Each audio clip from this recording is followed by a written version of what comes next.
Okay. Yep. Cool. All right. Maybe we'll just start with a round of introductions. I'm Tiag. I'm the violinist of the duo, and apart from being a violinist, I compose a bit, and I also work in arts administration. So here we have my boss, Dr. Sharil Saleh, at and I work for uh, I guess a choral organization in Singapore called Vox Camerata. Okay, so Cindy, Joseph, Jiayi, wanna introduce yourself? Okay. Okay, yeah. So hi everyone, I'm Cindy. I'm the violist in Duo Tarenna. I studied science, so I studied biology, and I'm working at A-Star now as like a research institute in Singapore. So this is like my hobby. So yeah, I'm really glad people came through today. So I hope that it'll be a fun session today. So maybe Joseph can go next. Sure. Yeah, thank you. So my name is Joseph. I am the composer. I'm one of the composers for the piece Horse, Horse, Tiger, Tiger, and very happy to be here to be part of this dialogue. Maybe some introduction. I studied music. I'm currently teaching music in a primary school. Yeah, thank you. Hi, I'm Jiayi. I'm also one of the other composers. I wrote the piece Eclipse. Um, Thanks for the opportunity to be here. I'm currently studying my doctorate in music composition at the Peabody Conservatory in Baltimore, United States. Yeah.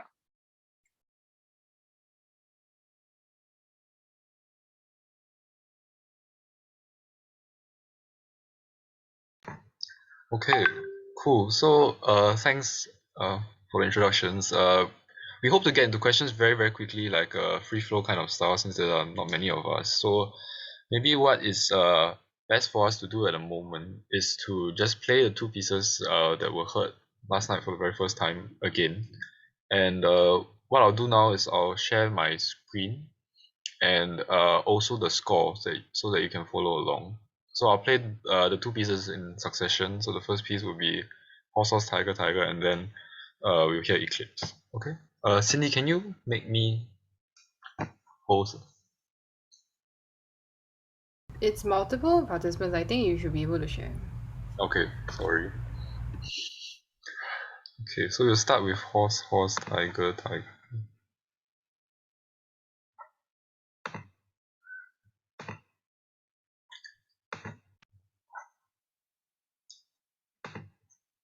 Okay, so if you can't hear anything, please do let me know.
Okay, so that was the first piece. Now I'll show the next one.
All right, so those are the two pieces. I realized I didn't ask them to introduce their pieces beforehand, but maybe it actually works better this way. So maybe now, having heard the music without having the composer having said anything, maybe we can get Joseph first to talk a little bit about the piece and your piece, and then Jiayi, and then we'll just go straight into a few questions.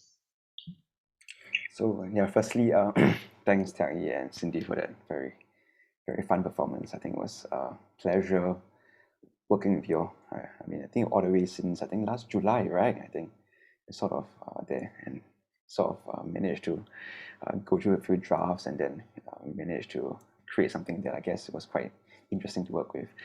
So maybe if I just could explain the piece, if you're not here last night, I gave a very brief explanation. So if you take a look at the title, it's horse, horse, tiger, tiger. It's basically it's a play on the Cheng, right? Mama Hu Hu.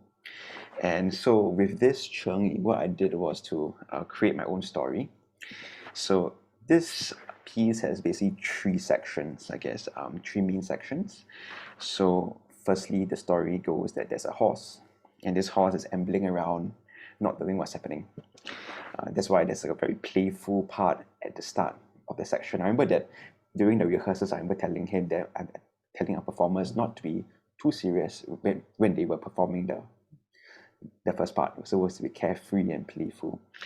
And after that, there's this much slower, more suspenseful section with where the tiger sort of enters the scene and then stalks the horse. But the horse is still, in his own world and is just doing his own thing, right? And I sort of envisioned the violin to play the role of the horse, and then Cindy, the violist, to play the role of the tiger to stalk him, I guess, stalk him with some ferocity, I think. So after that, it ends in a high-speed chase, and that's why we have the end, which is quite panicked. I think the word that I used, the performance direction, was panicked, and it doesn't unfortunately end well for the horse. I think what I really liked during the performance was that when you ended the horse's life, Tiag, I think you ended the horse's life with so much emotion. I think it was great. I know how you added those, this very sad end to this piece, right? And I think that was a fantastic way to end the story, a tragic end, right? So, I mean, how I sort of compose this piece, I like to use stories to sort of guide how I composed. And well, these stories create, I guess, compositional challenges. So the question is, how do I make a sound of the horse? How do I portray this stalking of the tiger? And from there, how do I translate them into sound? And I guess that will also hopefully help the listeners as well to follow along with the music. Yeah, so that's a very brief outline of this piece.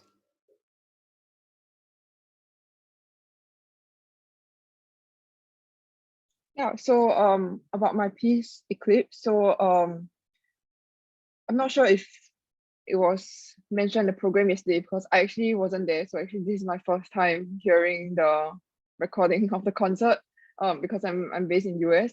So this piece is actually inspired by this artwork, this cloth relief work that I saw at the National Gallery of Singapore. It's also titled Eclipse. So this piece is the work is by Singaporean artist Eng Tao. So basically the artwork is split into three parts and it shows this process of like the eclipse. So from light and then covering and then the whatever sun or moon, it's up to you. And then it slowly covers and it creates like a shadow with this still kind of like aura of light behind it. So I thought that was very cool. Visually it looked really appealing, and I was thinking because I play a lot with color and texture in my music, so I thought it would be a good idea to set this in the music. So I didn't actually follow like the trajectory per se, like having three sections. I wanted to have a bit more freedom with it. So I guess I kind of work differently with Joseph in this way. I don't really have like a narrative, but I do plot out like where it goes, like the colors, I guess, from the start. So whether it starts like light from light to dark, and then whether there's like a mixture. So obviously the lighter sounds you hear are somewhat like in the beginning when you have the harmonics. And then with all the noisy stuff, it's obviously depicting something darker. So for me, it was more of playing along, exploring this sort of different colors, and then also like intertwining both the violin and viola together, um, and to create this kind of complex texture, and they almost work together like one instrument all the time.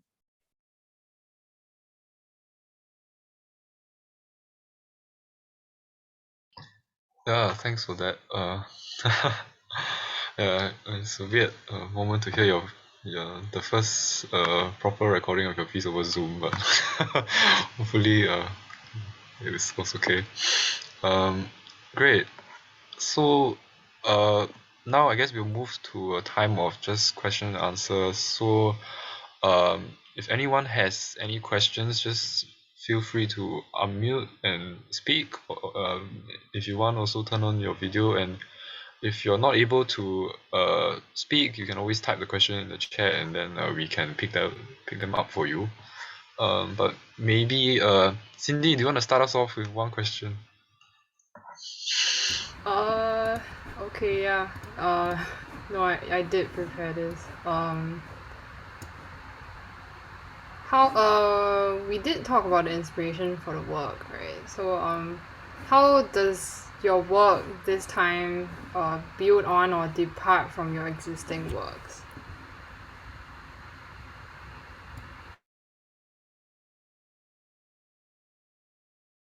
I think Joseph and Xiayi both feel free to take turns, or if you all have concord, then you all can answer together. That's also fine. Yeah. Maybe if I could just start it off first, then you can then take over and jump in. So I guess how does it depart or build on? I guess from my, it sort of builds on. I think I have told this to Tiag and Cindy before that I like to have fun. I like to poke fun at things through my composition. I like my pieces to be playful, to I guess not to take my I guess not to take the the context too seriously as well, and also I guess to let the players have as much fun as they possibly can. I think that's something that I really think my what I want for pieces. I think so. I mean, I think I like my music to have humor, so it's quite jazz infused in a sense. I mean, I won't say it's jazz. It's jazz inspired. It's not syncopations, a lot of rhythmic complexity to sort of, I guess, make the performance, the performers dance as much as possible as well. So I guess it builds on this idea of humor in my music. I like to have these surprises as well to build on anticipations, and I guess in general just to give as much pleasure as I can to the performers as they perform, and I hope to give, I guess, the audiences as well something to smile at and to laugh at even. So I think that's a major part of my music where humor is an important part. Yep. Yeah, I think likewise for me, it also builds on this piece builds on whatever I've been working on. So in my music, I do work with a lot of exploring a lot of timbre and a lot of color textures, and just I guess combining instruments together to create like new textures. That it's not. I mean, it's not possible with just like one instrument, right? So I mean, like the sum is always is greater. But I think one thing that I tried differently, at least for this piece, is to get like my inspiration from like a artwork. So I'm actually very interested in art. I think ever since I came to the US, I was like kind of going more like museum hopping and just trying to see what because I think art and music is somewhat related in a way, and I always like to go to museums, look at how different art is like portrayed and all that. So and I always wanted to write a piece that is inspired by one of the artworks I saw. So I think this happened to be a good opportunity to do that. So that's something new. But I hope to have more of these sort of collaborations, or maybe not necessarily collaborations, but also like inspirations from like other mediums of art in the future.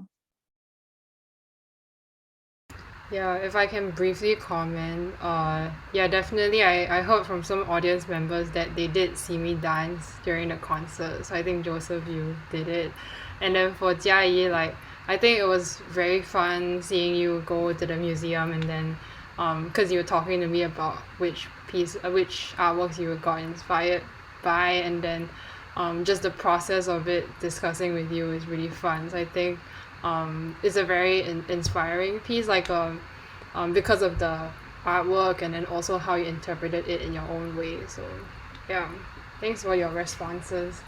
So I think we'll start opening for, as in, yeah, you can ask questions now. So we're opening up to the floor.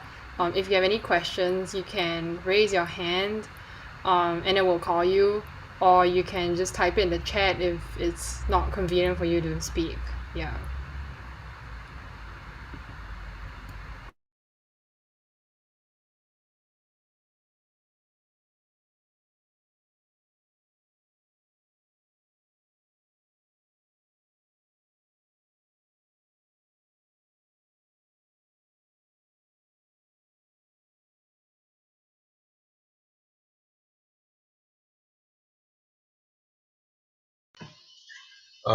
And the questions are also don't have to be for the composers, and it can be just about anything. If you have any questions for the two of us, I think we will be happy to also talk a little bit about this, maybe a collaborative process, or I guess the process of working on a new piece, completely new.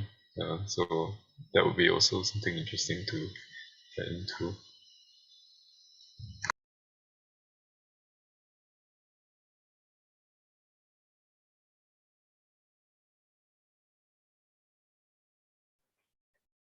Can you hear me? Hi. Yes. So I rather not be called Tiag's boss, but yeah.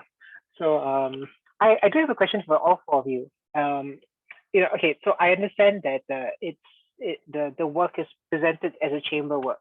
The presenter is meant to be performed in a very intimate setting, and the arts house is beautifully intimate. While I wasn't I was able to actually talk, at least I managed to attend the rehearsals, and I was so impressed by the sense of ensemble, the tone. It's so beautiful. But okay, that's not. But I'm kind of hoping this question would kind of like help you kind of imagine moving forward. And moving forward, at least where the sort of classical arts, the classical performances are concerned also, my question is about how do you transfigure this performance from the intimate space to a more wider, a larger space? Okay, I mean, in terms of larger trajectories, we think from the arts house perhaps to Victoria Concert Hall, or perhaps even to Esplanade Concert Hall. I mean, that's one particular trajectory that I'm interested to see how you would reconfigure it. And the other trajectory that I was thinking of that perhaps you could share is how do you then transcribe this into the digital space? And the transcription of digital spaces, albeit for classical music, we've not done it very well in terms of, for us, it's always been a static sort of recording. But how do you then make it dynamic? How do you kind of create this re-synthesize your work so that it can capture the imagination and the attention of the digital audiences?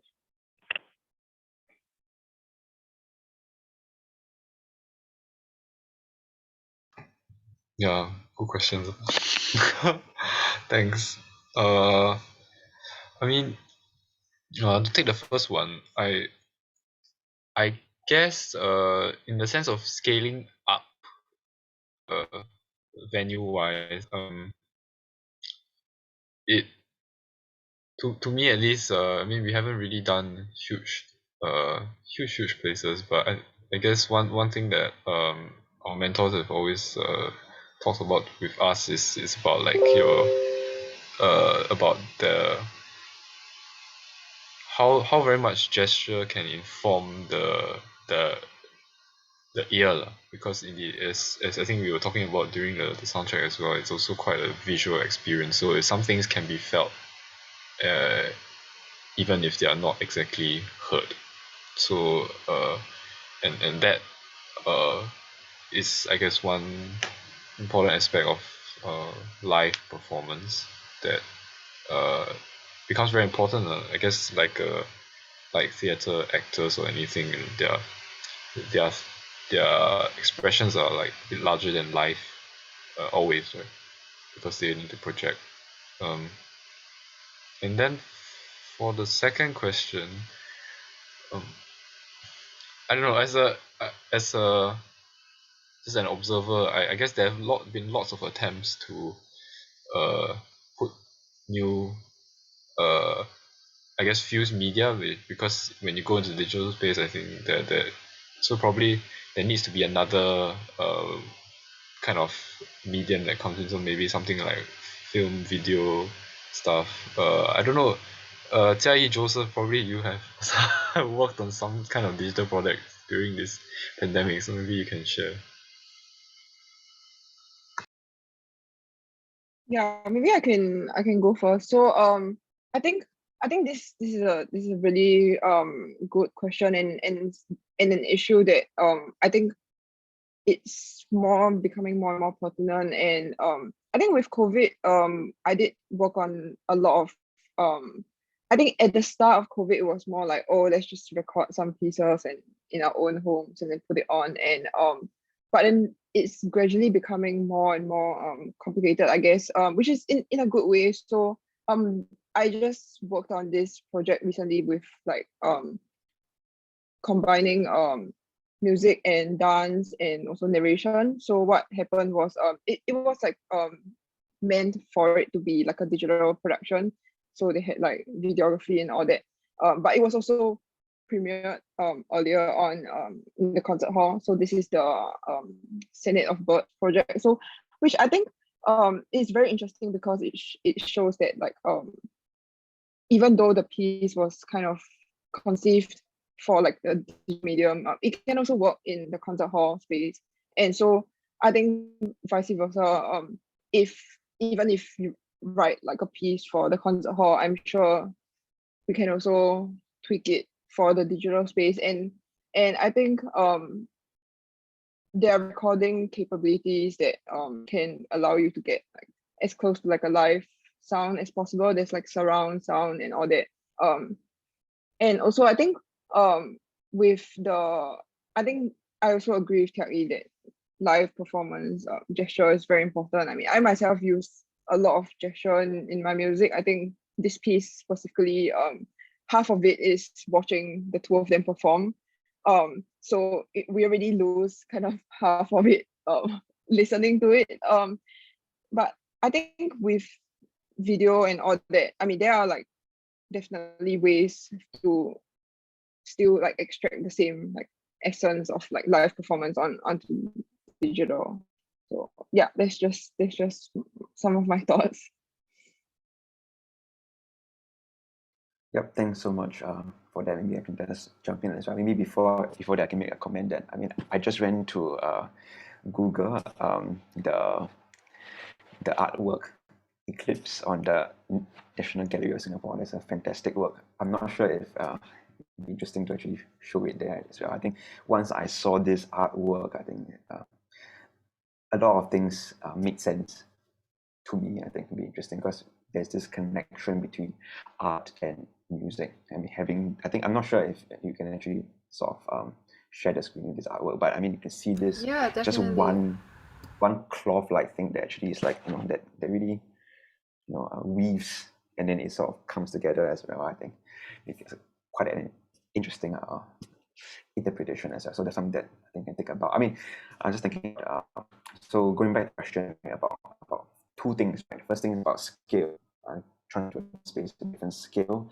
And the second thing, talking about digital performances and the implications. I mean, through COVID, I'm involved in some digital performances and all this, which I think, I mean, at the start, it was purely just, okay, let's go into a studio and record something and then expect people to come and enjoy it. Which yes, it's this was what I think I was doing as well. I was doing some projects with the Singapore Wind Symphony as well. So this is what we sort of did as well. But the question is that does it actually reach the people that you want to reach? And so as I think about scale, right, we always think about concert halls, right? How do we move this intimate setting from the arts house to the Esplanade Theatre or to the concert hall or to the indoor stadium, right? You're talking about scale as in the space. But I was just thinking from a slightly different angle, which is talking about how do we reach more people and reach more ages as well. And so that's the context. I teach in a primary school. So a lot of times I always think about, okay, how does my contemporary music actually, why would a P2 kid care about my music? It's something that I sort of think about as well, right? I mean, why should they care? But I think they should care. But how do we make that clear to them? And isn't it be interesting if, let's say, P2 kids or P1 kids get to hear contemporary music as well?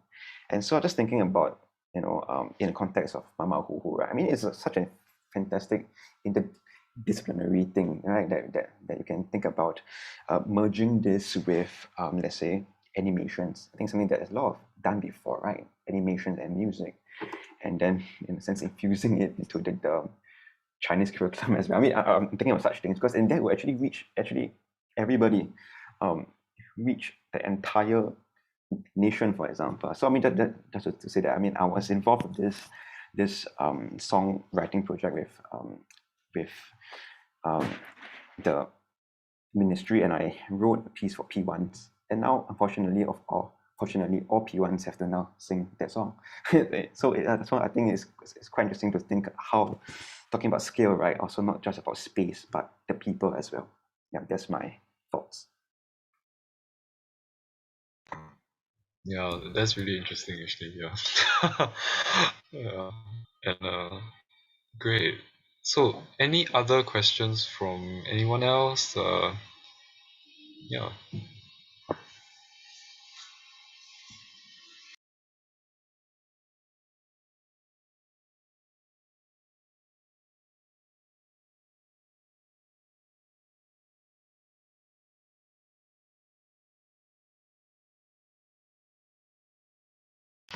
Okay, so we have one question from Chen Jin Ko. So she writes, "Hello, both pieces are really well written and played. Question for both composers. I'm curious how it was like for writing for string duo since you play other instruments. Any challenges or limitations that you had to overcome?" So maybe it might be good for Joseph and Xiaoyi to introduce what instruments you play first before we get into this.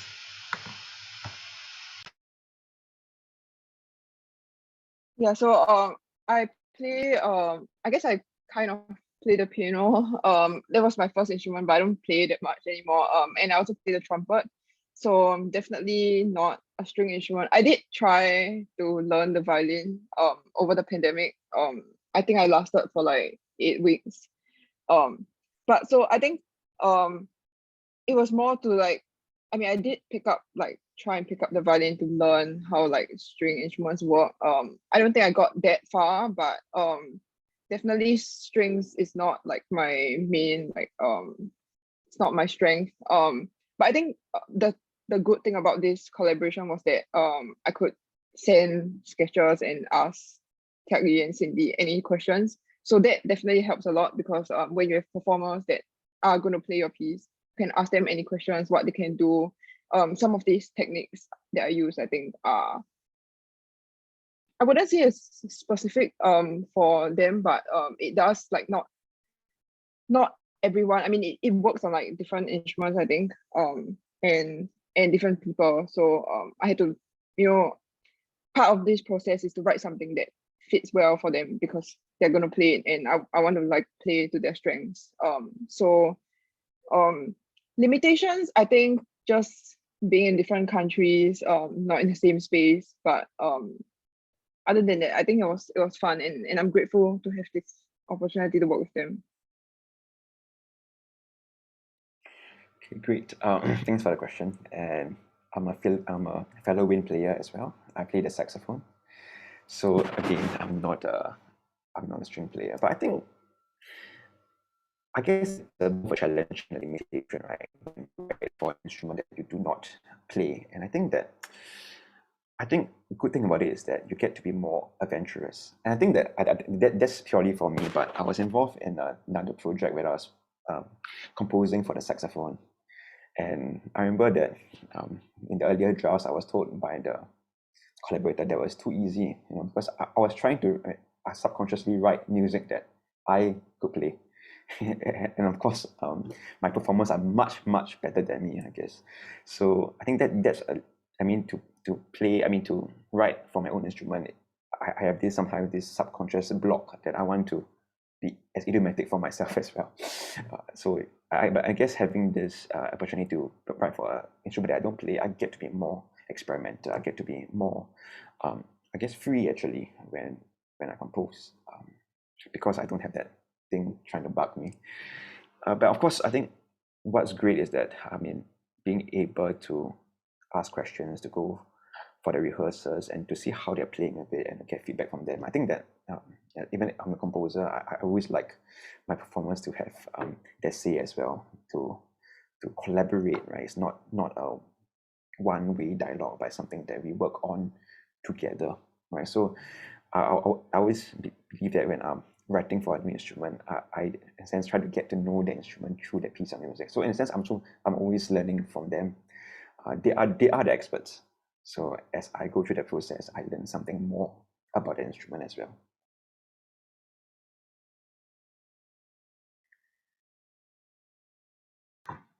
Yeah, I mean, to echo what Joseph said, at least coming from my end, like on the opposite side, like trying to learn the piece.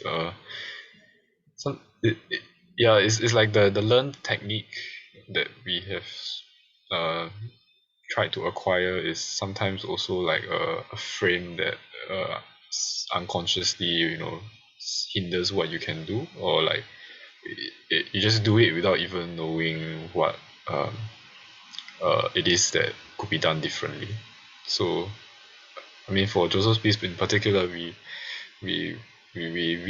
took the first few notes kind of like as written at the start actually, but then we realized that it could be done quite a few different ways to get a more kind of nuanced effect. So just basically we just changed fingering to make it a bit more woody, but our first instinct was not to do that, and that's because I think we just grew up playing like like first position, so you start from there and then you work your way up. So, but not necessary. Not so the easiest or the quickest solution is not necessarily the best.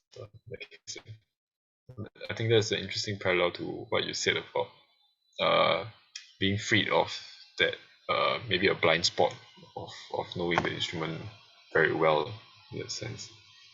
Yeah.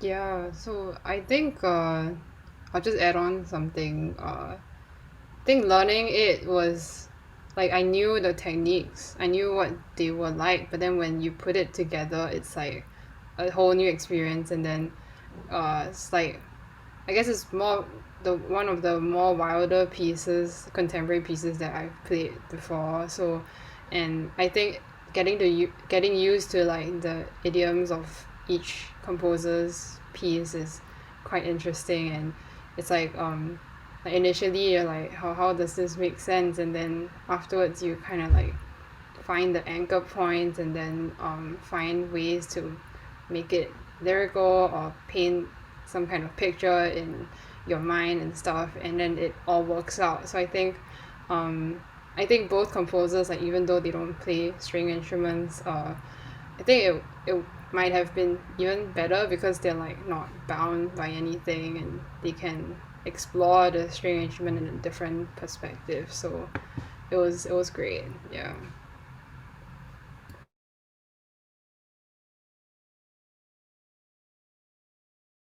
All right, we have somehow slowly arrived at 9:51. So maybe we can take a few more questions.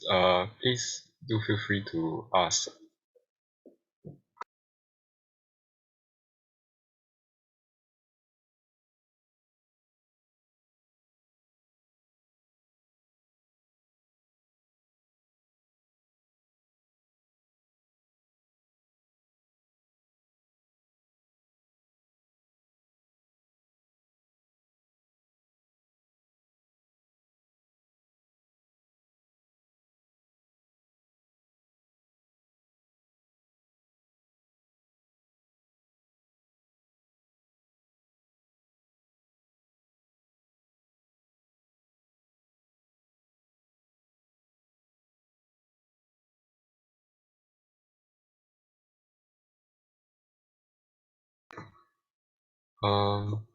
Okay, so maybe since nobody's jumping in just quite yet, I'll ask a very quick question to Joseph because it's been something that's been on my mind for a while already.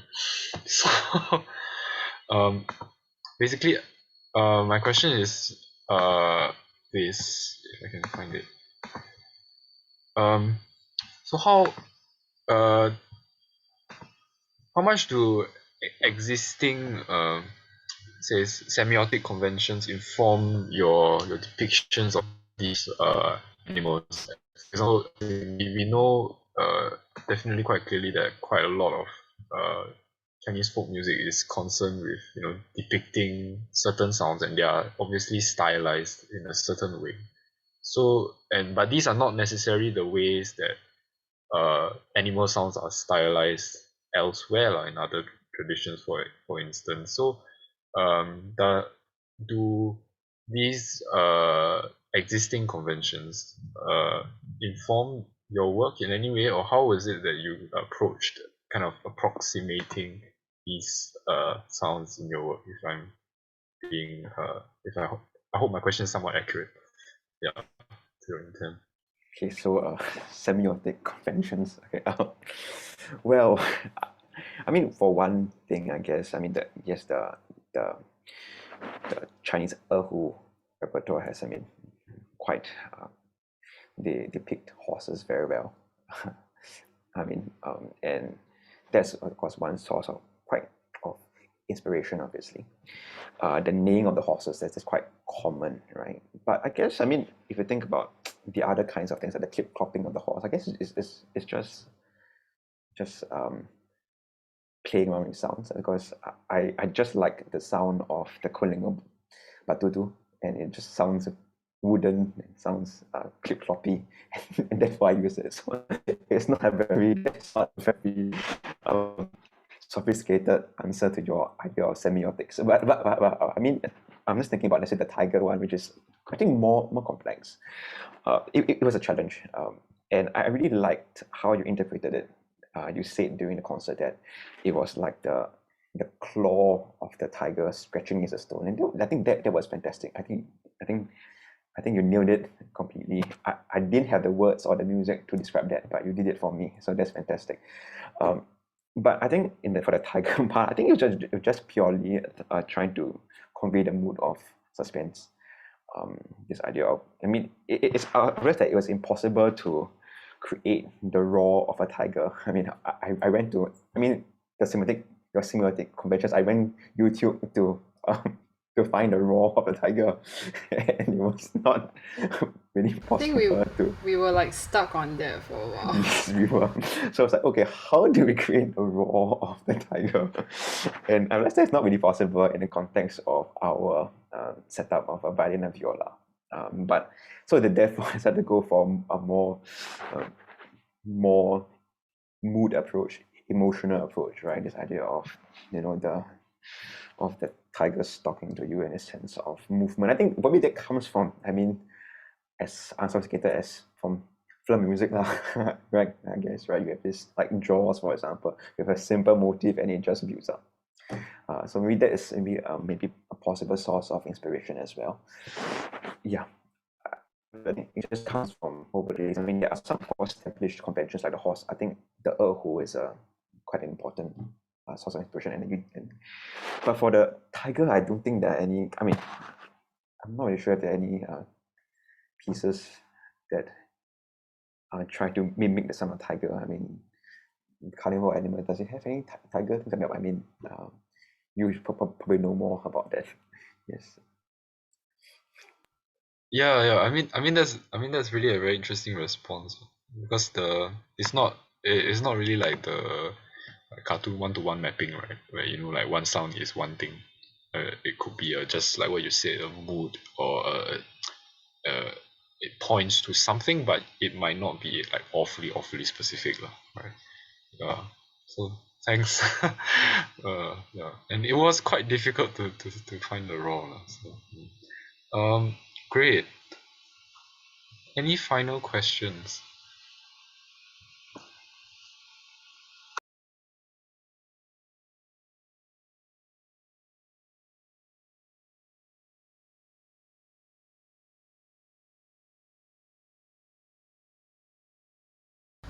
Maybe I can ask Jiayi a question. So like, how did you decide that light was like harmonics and then dark was overpressure? Did you have any other ideas for the darkness side? And then I noticed they don't happen at the same time. So did you like consider doing that? Yeah, thanks for the question. So I think for the first part, like the contrast between the sound. I mean, I've just been doing that for a couple of pieces already. So it's in a way what I know works. And I think I viewed like the sounds. I mean, I think it's pretty intuitive that darkness is something a bit more I wouldn't say like chaotic, but noise definitely and also things like sotasto, like taking out the harmonics, that's to me is considered like a darker sound. And for light, it just makes sense to me that it's harmonics, or even like things like soponticello where you're adding the overtones. So it's partly like based on like how the sound works, like physics and all that, but also I think just like my personal preference and how I've been always like using them. So that is at least for the first part. And then for the second part, yeah, I think I for this piece I wanted to, because I really like the title of your concert, actually, like Journey on the Street. So I want to like really focus on that 8 strings part and seeing how I can make the two instruments kind of work together. So instead of like, it's written for like the viola, I think of it is like, written for like 8 strings. So and then this idea of like, because in the artwork it's these two pieces of cloth that's like kind of intertwined, like interweaved together. So I wanted to do that as well in the piece. So how I did that was just by putting, I guess, writing the same kind of color for the two instruments, but then having certain sounds kind of come out from this texture. So which is why I chose to focus on kind of one color at a time. And I mean, there are instances where it's I would say like a mix of two when it's going through like the progression. So I mean, it's not always like light and then dark. It's not two things, but those are two ends of the spectrum, and there are sounds that happen kind of like a combination when you're moving from one color to the next. And so I think that's the point where I have both sort of multiple sounds in at the same time. Yeah, so I hope that answers your question.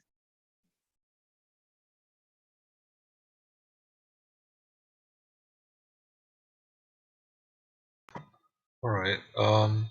Well, I guess thanks Joseph, Jiayi for being here with us, and thank you to also everyone else who has come today to listen in, and hopefully it's been a fruitful session, and we love to connect with you more. So if if you have any feedback or further follow up questions after that you think of after the this is over, we'll be happy to take them as best as we can, and you can send them to the email that we used to talk to send you the links for this talk. So let me just put it in the chat. Okay. And lastly, if everyone doesn't mind, we would really like to take a group photo just to share to our socials and stuff like that. So if you all are comfortable and okay with that, do you mind turning on your cameras and we can just all take a quick photo before we